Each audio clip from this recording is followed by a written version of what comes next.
Steps in an investigation process. The investigation process should begin after arranging for first aid or medical treatment for the injured person. To get started, remind everyone who are involved, especially workers. The investigation is to learn the root cause of the accident and to prevent it from happening again, not to find fault. Steps of the investigation process includes the following.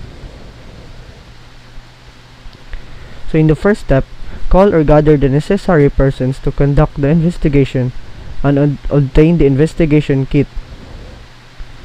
Basically, the investigation is conducted by the injured worker's immediate supervisor. In cases involving a fatality, senior management personnel, engineering staff, or legal counsel may also be involved. As for the second step, secure the area where the injury occurred and preserve the work area as it is. Use barricade markers or tapes for this one.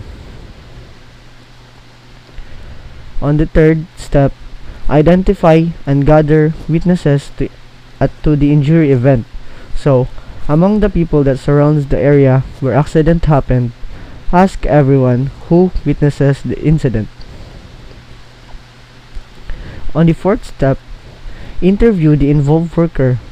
Those participating in investigation would include the injured worker, witnesses to the incident or events preceding.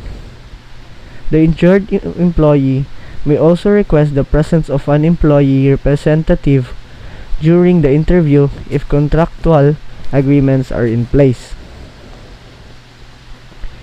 And the fifth step, interview all witnesses.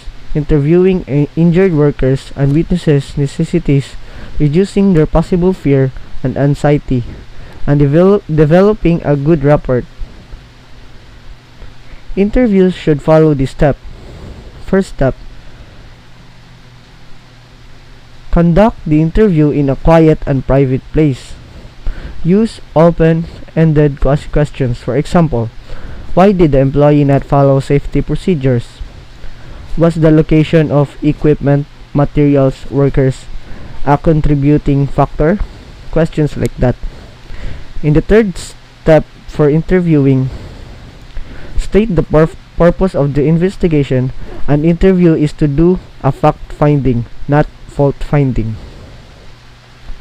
So for the fourth step, ask the individual to recount their version of what happened without interrupting.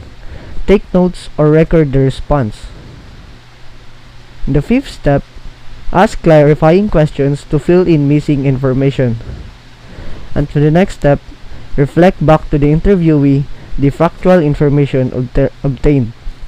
Correct any inconsistencies. The next step, ask the individual what they think could have prevented the incident, focusing on the conditions and events preceding the injury. And second to the last, thank the witness. And finally, finish documenting the interview. So let's go back to the steps of investigating the accident. So the next step is document the whole scene of the injury through photos or videos. Use camera or any video recorder. So the seventh step, complete the investigation report, including determination of what caused the incident and what corrective actions will prevent recurrences. At this point, once you've gathered information and interviewed the involved worker and any witnesses, you can prepare the investigation report itself and formulate corrective actions. Your company should have determined who the report is sent to, within what time frame and what information gets communicated to workers, management, or gets filed or posted. Each corrective action listed should have a person assigned ultimate responsibility for the action, a completion date set, and a place to mark completion of the item. And for the eighth step,